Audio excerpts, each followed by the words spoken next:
Admiral Jihuan did not waste time. The moment his fleet dropped out of faster-than-light travel, he gave the order to attack. No speeches, no warnings. The Valkyrie had been given their warning 10 hours ago by a woman standing alone in a single ship, and they had answered with fire. There was nothing left to say. The Baekdu fired first. Its weapons were newer and stronger than the Hala's, and its opening volley tore through the nearest cluster of Valkyrie warships like a fist through paper. 3 ships exploded in the first second. 5 more lost power and drifted out of formation, dark and spinning. The human fleet fanned out behind the Baekdu in a coordinated wave, each ship picking its targets with the kind of precision that comes from years of training and a fleet that actually communicates. Vessels from 6 different species, each one a civilization that had spent years living in fear of the Valkyrie, watching from the shadows as world after world fell. They had joined this fight, not because they were brave, but because they had finally found something worth being brave for. They had watched one human ship stand alone against 4,000 for 10 hours and survive. If that was what humans were willing to do, then maybe, just maybe, this was a fight that could be won. The battle shifted in minutes. What had been a siege against a single dying ship became a full-scale engagement across hundreds of miles of space. Valkyrie warships turned to face the new threat, but they were scattered and disorganized.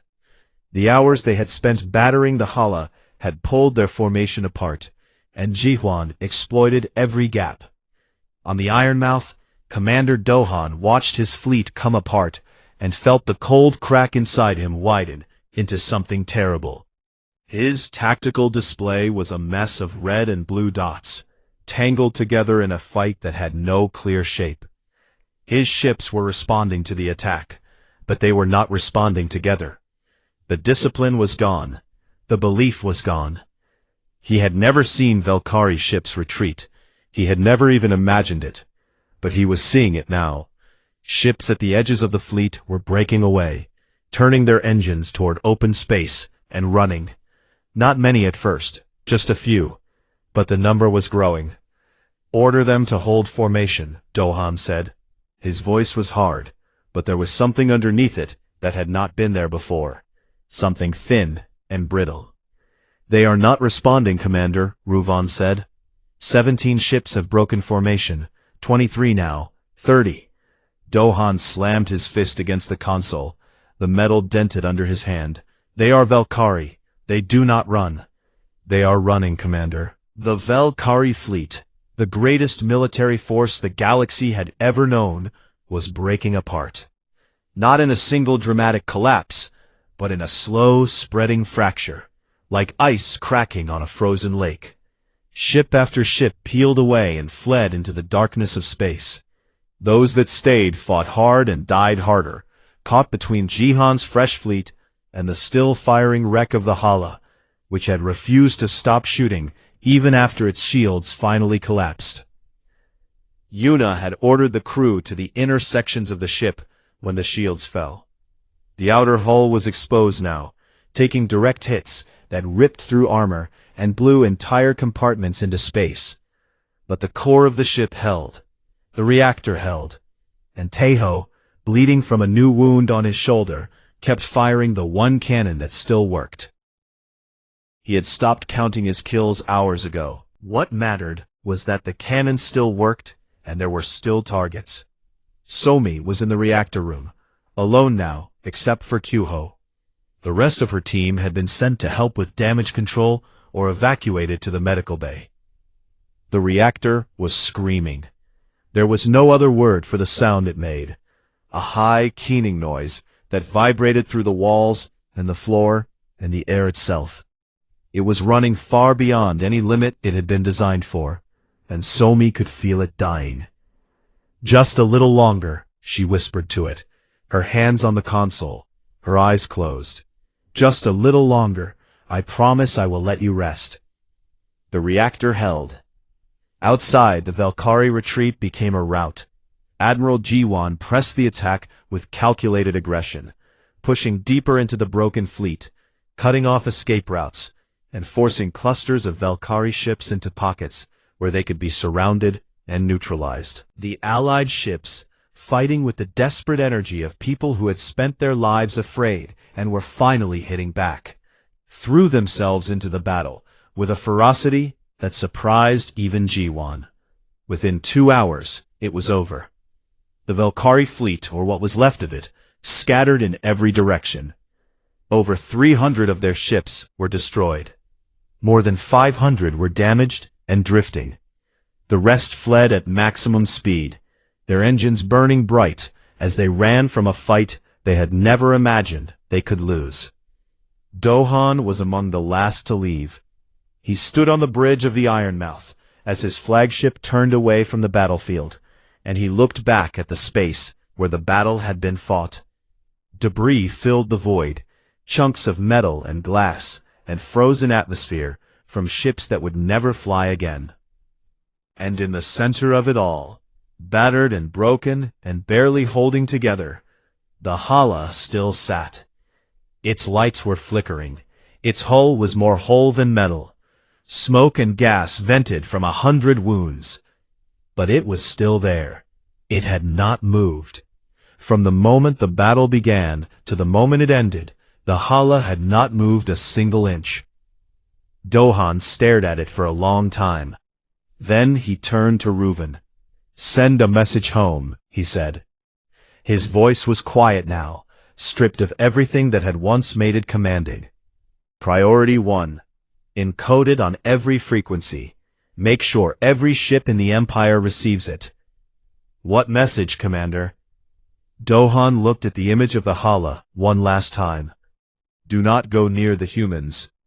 Reuven entered the message and sent it. It traveled across space at the speed of light, bouncing from relay to relay, spreading through the Valkyrie Empire like a shockwave.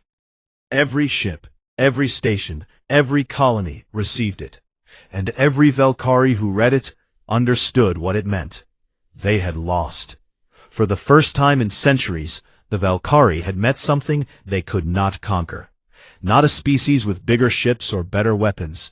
Not an empire with more soldiers or stronger defenses. They had been stopped by something they did not understand and could not fight. They had been stopped by people who simply refused to move. In the weeks that followed, the galaxy changed. The Valkyrie pulled back to their core territories and went silent. Their expansion, which had seemed unstoppable for centuries, halted overnight. Species that had lived in fear of the Red Fleet began to breathe again. Some reached out to the humans. Some sent messages of gratitude. Some simply watched from a distance, trying to understand what had happened and what it meant. Captain Yuna was found unconscious on the bridge of the Hala 3 hours after the battle ended. She had finally collapsed after standing for 13 straight hours. She was taken to the medical bay on the Bekdu, where she slept for 2 full days. When she woke up, Admiral Jiwan was sitting beside her bed. "You held the line," he said. Yuna looked at him with tired eyes. "We lost 41 people." "I know." She was quiet for a moment. Their names should be the first thing anyone reads when they talk about this battle. Jiwan nodded. "They will be." The Hala was towed back to the nearest human shipyard. Engineers who examined it said it should have been destroyed within the first hour of the battle. The damage was so severe that the ship could never be fully repaired. It would never fly again. But it was not scrapped. By unanimous decision of every government in the Human Alliance, the Hala was preserved exactly as it was, broken and scarred and proud, and placed in orbit around Earth as a monument. A reminder to every human and every species in the galaxy of what had happened here. A plaque was mounted on its hull, visible to anyone who passed by. It read the names of the 41 crew members who had died in the battle. Below the names, there was a single line. They held the line. Somi went back to engineering. She was offered promotions, medals, positions at the top research facilities in human space. She turned them all down and asked to be assigned to a new ship. She said she did not like standing still. Taeho was promoted to commander and given his own ship. He named it after Yuna, though she told him it was unnecessary. He said it was not about what was necessary. It was about what was right. And Yuna herself returned to service 6 months later, commanding a new ship, a next-generation battleship that was everything the Hala had been and more. She did not seek fame. She did not give speeches. She simply went back to work, patrolling the borders of human space, watching the stars with those dark, steady eyes. But across the galaxy, her name was known, not just among humans, among every species, on every world, in every language. The story was told. The story of the day the Valkyrie came, and one ship said no. And the galaxy remembered. You do not conquer humans, you do not frighten them, you do not break them. Because when you push them, they do not move. They plant their feet and stand their ground, and they hold the line until the line holds itself. Dohan learned that lesson the hard way. The galaxy learned it by watching. And somewhere in the cold silence of space, orbiting the blue and green world called Earth, the wreck of the Hala drifted slowly in the starlight, broken and beautiful, carrying the names of 41 people who gave everything so that everyone else could live. The stars shone down on it, steady and bright. 10 hours had passed since the first shot was fired, and the Hala was dying. Not quickly, not the way the Valkyrie were used to seeing ships die, in a bright flash of flame and silence. The Hala was dying slowly, like an old tree in a storm, bending under the wind, but refusing to fall. Its shields were at 19%. Its hull was torn open in dozens of places. Entire sections of the ship had been sealed off, filled with vacuum and twisted metal. One of its 2 main cannons was destroyed, ripped from the spine of the ship by a direct hit that had killed 11 crew members in an instant. But the other cannons still fired. The secondary batteries still fired. The engines still burned. And Captain Yuna still stood on the bridge. She looked terrible. Her uniform was covered in dust and ash. A cut above her left eye had bled down the side of her face and dried there. She had not eaten in 14 hours. She had not sat down in 10. Her voice was rough, from giving orders over the roar of alarms and the groaning of damaged metal. But she was still standing.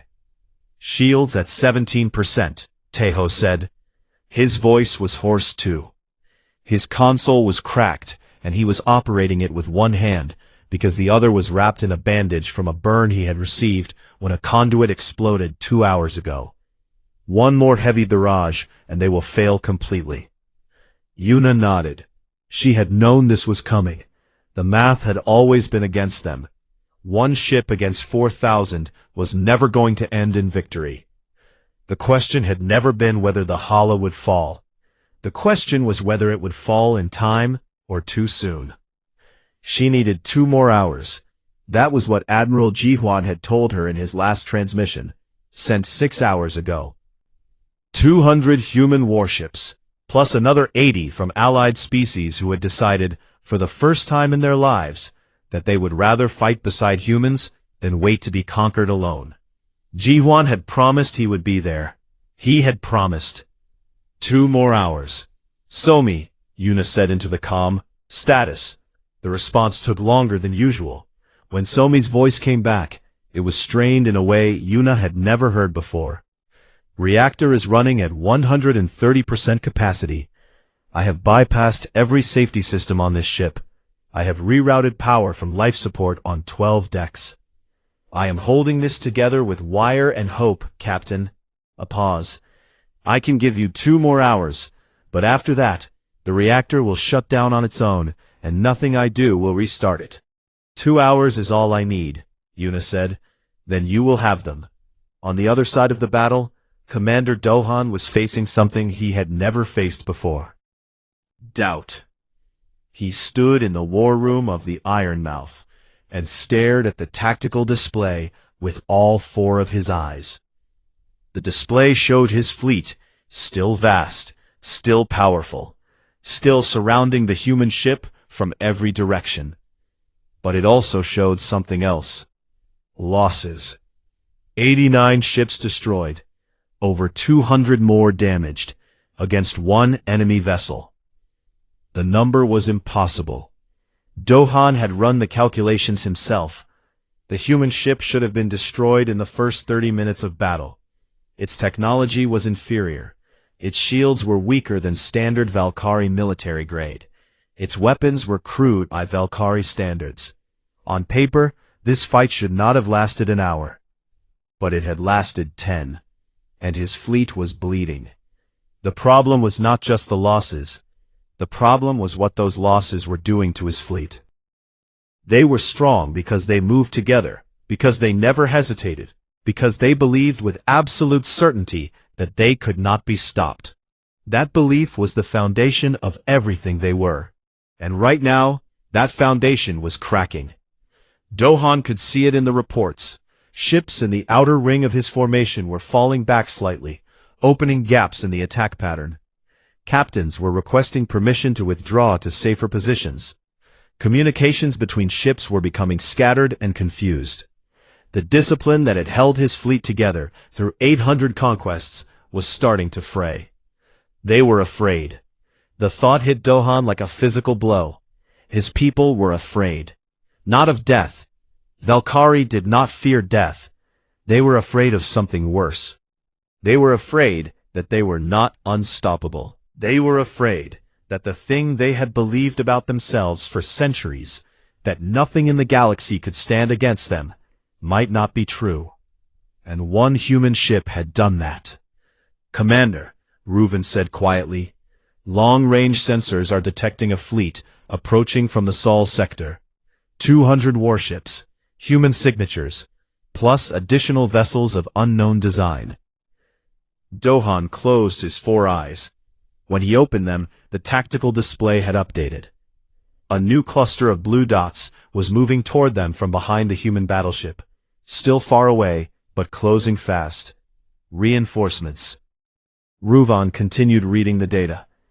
"The lead ship is broadcasting an identification signal. It is the ISS Baekdu, flagship of their Admiral Jiwan. They will be in weapons range in approximately 90 minutes. 90 minutes. Dohan looked at the hala on his display. It was barely alive. A few more concentrated attacks would finish it. But behind it, nearly 300 fresh warships were coming, and his own fleet was shaken and scattered. For the first time in his career, Dohan considered the possibility that he might not win this battle. He pushed the thought away immediately. It was unacceptable. He was Valkyrie. The Valkyrie did not lose. They could not lose. The idea itself was a kind of poison, and he would not let it spread. "All ships, concentrate fire on the human battleship," he ordered. "Destroy it before the reinforcements arrive. Then we will deal with the rest." The fleet obeyed. What was left of their formation tightened around the hala, and the fire intensified to a level that should have turned any ship into glowing dust. The hala shook and screamed. Armor plates tore away from the hull and spun into space. Explosions rippled across the lower decks. Shields dropped to 9%. Then 5. Then 3. On the bridge, a support beam broke free from the ceiling and crashed down 3 feet from Yuna. She did not flinch. She could not afford to. Not now.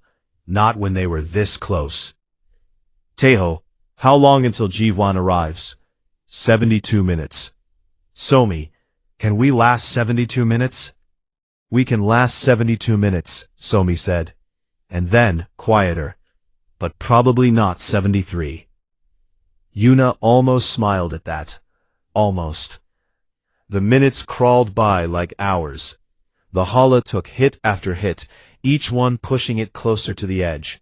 Systems failed and were not repaired, because there was no one left to repair them. The medical bay was full. The corridors were dark on half the ship. Fires burned in sections where the suppression systems had died. But the ship kept fighting. Its one remaining cannon fired and fired and fired, and every shot found a target. Tejo had gone beyond tactical thinking now. He was operating on something deeper, something primal. The desperate focus of a person who knows that every second counts and refuses to waste a single one. And then, at the edge of the sensor range, new lights appeared. Blue lights, dozens of them, then hundreds. Bora looked up from her console. Captain, Admiral Jihuan's fleet has arrived. The ISS Baekdu came out of faster-than-light travel like a thunderclap. It was a massive ship, newer and larger than the Hala, and it was followed by 200 human warships and 80 allied vessels from 6 different species. They spread out across the battlefield in a formation that was wide and aggressive, designed not to defend, but to attack. Admiral Jihuan's voice came through on all channels, calm and deep. This is Admiral Jihuan of the United Human Fleet. Captain Yuna, we are here. Stand down, and let us take over. Yuna sank into her chair, for the first time in 10 hours. Her legs were shaking. Her vision was blurred. She could feel the exhaustion hitting her all at once, like a wave that had been held back and was finally crashing down. It is about time, she whispered. And across the battlefield, in the war room of the Ironmouth, Commander Dohan watched the blue lights spread across his tactical display, and he felt the thing he had denied for 10 hours. Fear. The Valkyrie fleet shuddered. Ships that had been moving forward stopped. Ships that had been attacking turned to face the new threat. The formation broke apart, not in an organized retreat, but in something messier, something that looked very much like panic. The first wave of Valkyrie fire hit the Hala like a hammer made of light.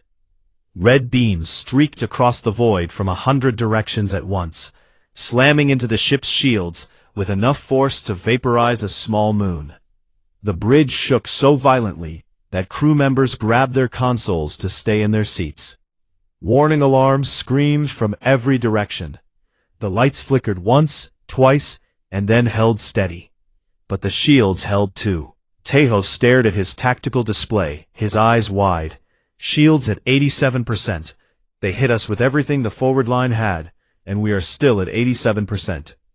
Yuna did not look surprised. She had spent months preparing for this. The shield modifications Somi had made were not standard military upgrades. They were something new, something that had never been tested in real combat. The shields did not just absorb energy. They redistributed it across the entire hull in rotating cycles, spreading the damage so thin that no single point ever took enough stress to fail. It was the kind of engineering that only worked if the person behind it understood the ship like it was their own body. And Somi understood the Hala better than anyone alive. "Return fire," Yuna said. The Hala opened up with everything it had. Its main cannons, 2 massive electromagnetic accelerators mounted along the spine of the ship, fired rounds at a fraction of the speed of light. The rounds crossed the distance between the Hala and the Valkyrie forward line in less than a second. They struck 2 warships dead center. The first ship broke apart instantly, its hull splitting open like a cracked shell. The second ship spun sideways, venting atmosphere, its engines dead. 2 ships down, 3,998 to go. The Valkyrie responded immediately. More ships moved forward, spreading out into an attack formation that surrounded the Hala on all sides. Fire came from above, below, left, right, every angle at once. The ship shuddered and groaned under the barrage. Metal screamed. Systems overloaded and rebooted. On the engineering deck, Somi was moving between consoles so fast that her crew could barely keep up. She was small and quiet, the kind of person who disappeared in a crowd. But down here, surrounded by the beating heart of the ship, she was something else entirely. She could hear things in the hum of the reactor that others could not. She could feel vibrations in the deck plates that told her exactly which systems were under strain before the computers did. "Shift shield frequency to pattern 7, she called out. "Reroute auxiliary power from decks 9 through 12. Nobody is living on those decks right now anyway." Her team moved without question. Power flowed through the ship like blood through veins, redirected by Sami's hands to wherever it was needed most. When the Valkyrie concentrated fire on the port side, she shifted power there. When they switched to the ventral hull, she was already ahead of them. The Valkyrie had never seen anything like it.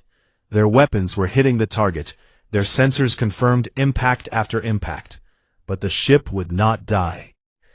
On the bridge of the Ironmouth, Dohan watched the battle with growing confusion.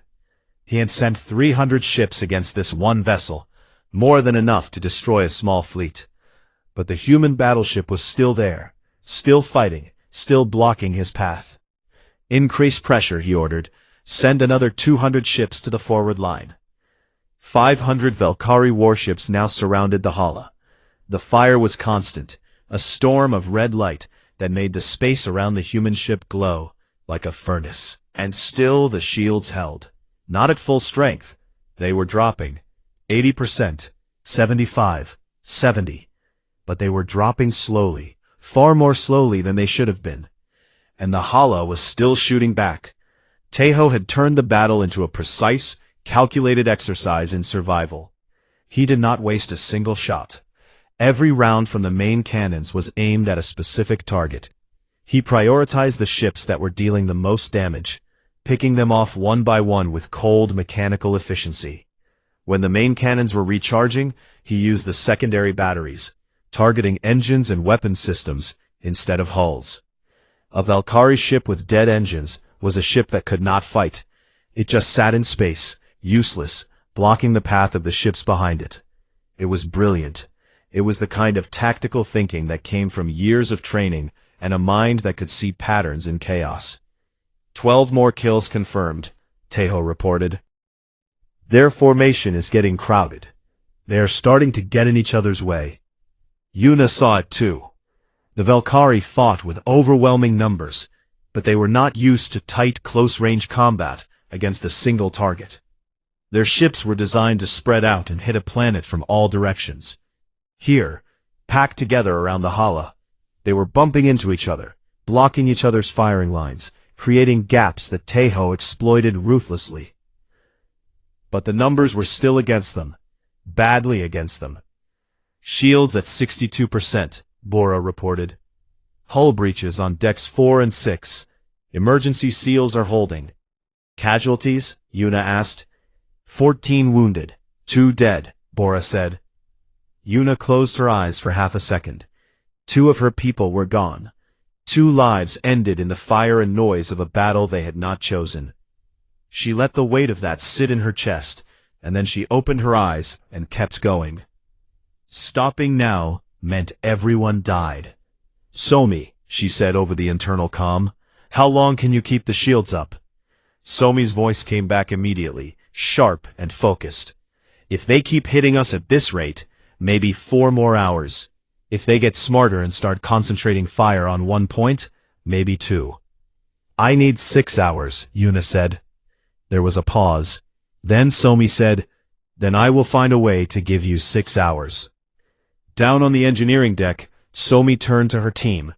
"Pull the limiters off the reactor." Her chief technician, a man named Kyuho, looked at her. "If we pull the limiters, the reactor could overload." "It could," Somi agreed, "but it probably will not. I rebuilt this reactor myself. I know what it can take." She looked him in the eye. "Pull them." Kyuho pulled the limiters. The reactor's hum deepened, growing louder and stronger, and a wave of fresh power surged through the ship. The shields jumped from 62% back to 71. Weapons charged faster. Systems that had been running on backup power came fully online. On the Valkyrie side, sensors detected the power surge, and for the first time, there was something close to uncertainty in the reports. Dohan read the data and felt that cold, cracking feeling again. The feeling he had pushed aside earlier. It was back now. A little bigger. A little sharper. One ship. One human ship. And it was still fighting. He had lost 37 warships now. 37. He had never lost more than 5 in a single engagement. The numbers were meaningless in the grand scheme of his fleet, but the fact that they existed at all was something new, something wrong. "What is that ship made of?" he muttered. No one answered, because no one knew. The battle raged on. Hours passed. The Hala took hit after hit, and its shields dropped steadily. 70%, 60, 55. Hull breaches spread across the lower decks. Fires broke out and were contained. Systems failed and were repaired. Crew members fell and were carried to the medical bay. But the ship did not move. It sat in the path of the Valkyrie fleet, like a wall built from stubbornness and fire, and it refused to break. Yuna stood on the bridge through all of it. She did not sit down. She did not rest. She watched every shot, heard every damage report, felt every shudder of the hull beneath her feet. Her face was calm, but her jaw was tight, and her dark eyes burned with something that was beyond determination. It was defiance. The Valkyrie had conquered 800 worlds. They had destroyed civilizations that had existed for thousands of years. They had never been stopped. But today, for the first time in their long and bloody history, they were not moving forward. Today, one ship held the line. Captain Yuna stood on the bridge of the ISS Hala and stared at the screen in front of her. The screen showed nothing but empty space, a wide stretch of black, dotted with distant stars. But she knew what was coming. She had known for 3 days now. She was not tall. She was not physically strong. She had a calm face and steady hands, and dark eyes that never seemed to blink when things got bad. She had served in the human fleet for 22 years, starting as a junior officer on a cargo escort, and working her way up through skill, patience, and a kind of quiet courage that people only noticed when everything was falling apart. The Hala was her ship. It was a Kurin-class battleship, one of the largest in the human fleet. It was old. It had been through more repairs than anyone could count. Its hull was scarred from a dozen engagements, but it was strong in ways that did not show on the surface. Its reactor had been modified 3 times. Its shield generators had been rebuilt using experimental technology. Its weapons systems had been upgraded by engineers who cared more about results than regulations. It was in many ways the best ship humanity had, and right now, it was the only thing standing between the Valkyrie fleet and the Sol sector. "How far out are they?" Yuna asked. Lieutenant Tejo, her tactical officer, checked his console. He was young, sharp-faced, and had a habit of tapping his fingers when he was nervous. Right now, his fingers were moving very fast. 6 hours at their current speed, he said. 4,000 ships confirmed, possibly more behind them. Yuna did not react. She had read the reports. She had seen the footage from Varith 6. She had watched a civilization of 12 billion beings disappear in less than an hour. She had studied the Valkyrie carefully over the last 3 days, reading every piece of intelligence the fleet had gathered. They were organized, they were brutal, and they had never lost. "Have we received any response from Central Command?" she asked. Her communications officer, a woman named Bora, shook her head. "Nothing yet, Captain. The nearest reinforcements are at least 18 hours away. Admiral Jihuan's fleet is still regrouping at Station Maro." 18 hours. Yuna let that number sit in her mind for a moment. She had 6 hours before the Valkyrie arrived, and 18 hours before help could come. That meant she would be alone for 12 hours against the largest fleet the galaxy had ever seen. She almost laughed. Almost. "What are our orders?" Tejo asked quietly. Yuna looked at him. "Our orders are to hold the border. With one ship? With one ship." The bridge went silent. Everyone heard the words, and everyone understood what they meant. Holding the border did not mean winning. It meant standing in the way and refusing to move. It meant buying time. It meant doing whatever it took to slow the Valkyrie down until help arrived. It probably meant dying. Yuna turned to her crew. There were 32 people on the bridge and over 600 on the entire ship. They were engineers and pilots and gunners and medics. They were people with families, with homes, with lives they had built carefully over the years. They had not asked for this fight. None of them had. But they were here. "I am not going to lie to you," Yuna said. Her voice was calm and clear, the way it always was. "What is coming toward us is something no single ship has ever faced. The Valkyrie have destroyed 800 worlds. They have never been stopped. Every species that has tried to fight them has failed." She paused and looked around the bridge. No one moved. "But I believe in this ship," she continued. "And I believe in every single one of you. We are not going to win this fight today. That is not our job. Our job is to hold the line long enough for our people to get ready. Our job is to stand here and say no. And I promise you, we will say it loud enough for the whole galaxy to hear." Nobody cheered. Nobody clapped. This was not that kind of moment. But something changed in the room. The fear did not disappear, but it moved aside, and something harder took its place. Something that had no name, but felt like iron. Tejo stopped tapping his fingers. Engineer Somi, who had been listening from the engineering deck below, sent a short message to the bridge. It read, "Reactor at full output, shields reinforced, all weapons online. We are ready." Yuna read the message and nodded. She sat down in her captain's chair and looked at the screen again. The empty space would not be empty for much longer. 3 hours passed, then 4, then 5. At the 5-hour mark, Tejo spoke. "Contact. Long-range sensors are picking up the fleet." Yuna leaned forward. "Put it on screen." The image shifted, and the darkness of space was suddenly filled with red. Thousands of red lights, each one a Valkyrie warship, moving in perfect formation.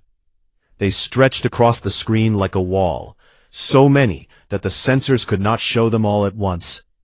It was the kind of sight that made people feel very small. Yuna stared at it for a long moment. Then she said, "Open a channel." Bora's hands moved across her console. "Channel open, Captain." Yuna stood up. She looked at the wall of red lights on the screen, at the 4,000 ships coming toward her, at the Empire that had never been stopped. And she said 2 words. "Turn back."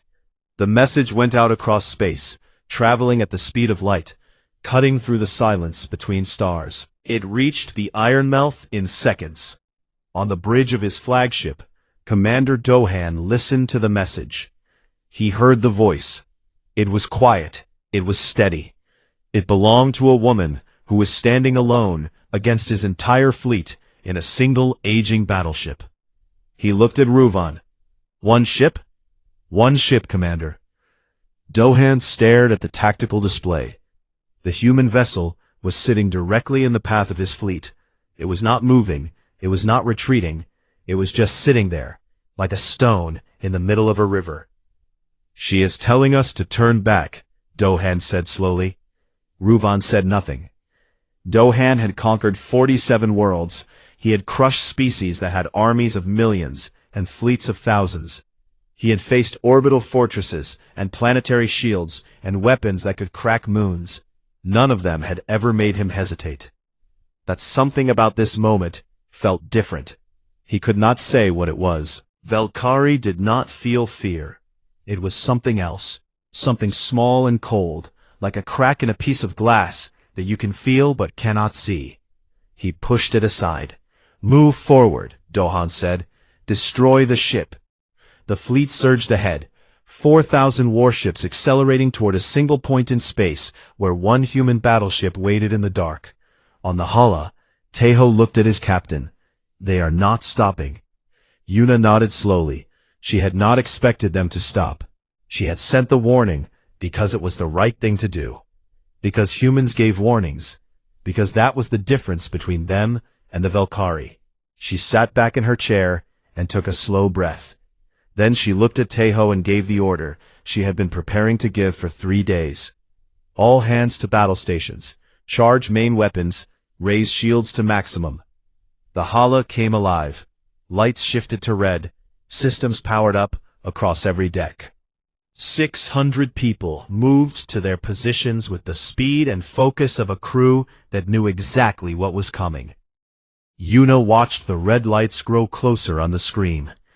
Her heart was beating fast, but her hands were still. "Hold the line," she whispered. "Just hold the line." The first Valkyrie weapons fired. The galaxy had learned one truth above all others. When the Valkyrie came, worlds died.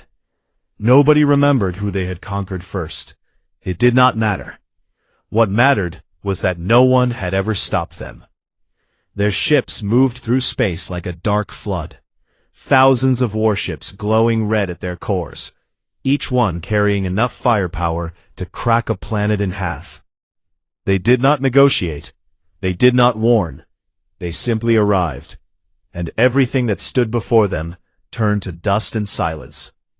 Commander Dohan stood at the center of his flagship, the Ironmouth, watching the latest world burn through the observation window.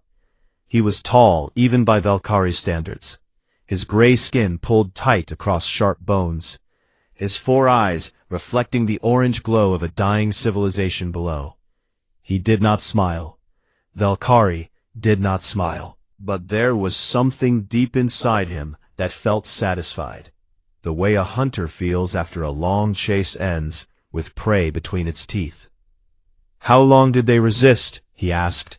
His second officer, a younger Valkyrie named Ruvan, checked the data on his console. 11 minutes, Commander." Dohan tilted his head. "That is longer than the last one." "They had orbital cannons," Ruvan said, "old models. They fired 7 shots before we destroyed them." 7 shots, Dohan repeated. He said it the way someone might say the word, nothing. Because that is what it meant. 7 shots against a fleet of 4,000 warships was not resistance, it was a dying breath. Below them, the planet called Vareth 6 was collapsing into fire. Its cities were gone, its oceans were boiling. Its people, a species of tall, thin beings with bright blue skin and gentle voices, had sent one final transmission before the end. It had been a prayer. Dohan had listened to it the way one listens to wind. It passed through him and left nothing behind. This was what the Valkyrie did.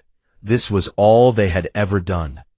They had started centuries ago on their homeworld, a cold and brutal planet where only the strongest survived.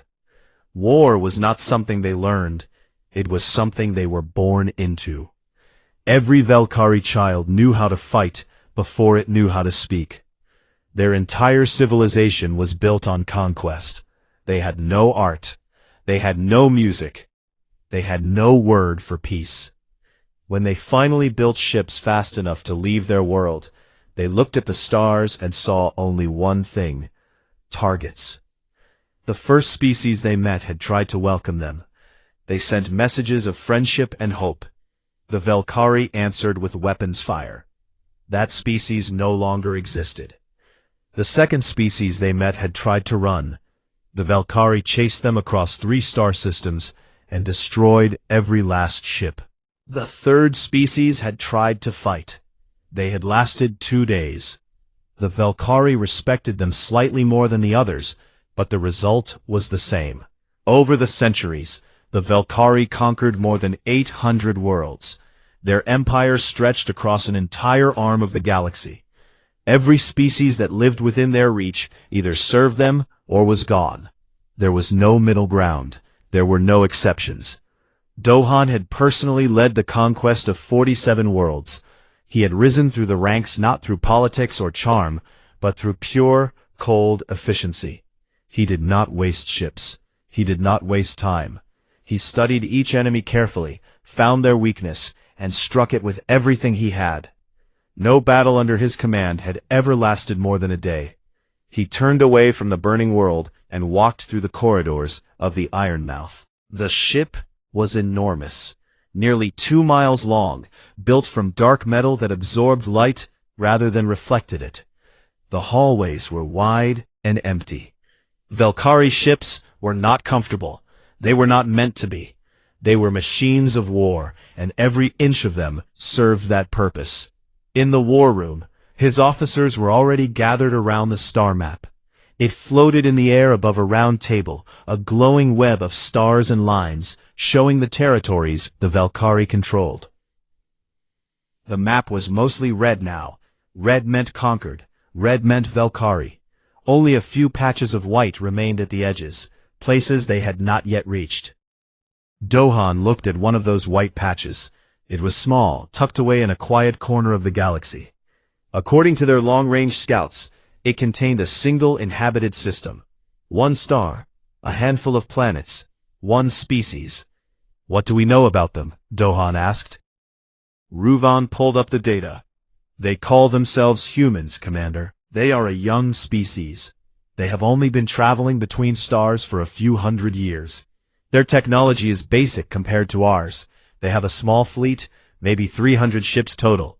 They control only a handful of colonies beyond their homeworld. Dohan studied the data in silence. The humans had never attacked anyone. They had never shown aggression toward other species. They traded, they explored, they built things. By Valkyrie standards, they were soft. Their weapons? Dohan asked. Mixed. Some energy-based, some projectile. Nothing remarkable. Their shields are moderate. Their ships are slower than ours. Defenses? Minimal orbital stations around their homeworld and 2 colonies. No deep space fortifications. Dohan looked at the map for a long time. He had seen this story 1,000 times before. A small, quiet species living in a small, quiet corner of space. They had no idea what was coming. They would send messages asking for peace. They would be ignored. They would try to fight. They would fail. He almost felt bored. Set course for the Sol sector, Dohan said. Full fleet. Ruvan hesitated. Full fleet, Commander? For a species this small? I do not leave things to chance, Dohan said. We move as one. We strike as one. We end this quickly and move on. Ruvan nodded and entered the commands. Across the void of space, 4,000 Valkyrie warships began to turn. Their engines lit up like red stars, and the fleet moved forward as a single terrible mass. On the bridge of the Ironmouth, Dohan stood alone and watched the stars slide past. He had done this so many times. He had watched so many worlds grow larger in his window. Each one a new target, a new conquest, a new line of red on the map. None of them had ever given him trouble. None of them had ever made him doubt. He did not know that this time would be different. He did not know that somewhere ahead, in that quiet little corner of space, a single ship was already waiting. Its crew had already seen the Valkyrie coming. Its captain had already made a decision. And that decision would change everything. The fleet moved on, silent and fast, cutting through the darkness like a blade through still water. Behind them, Verat 6 burned in silence, another world added to the long, long list of the dead. Ahead of them, the Sol sector waited,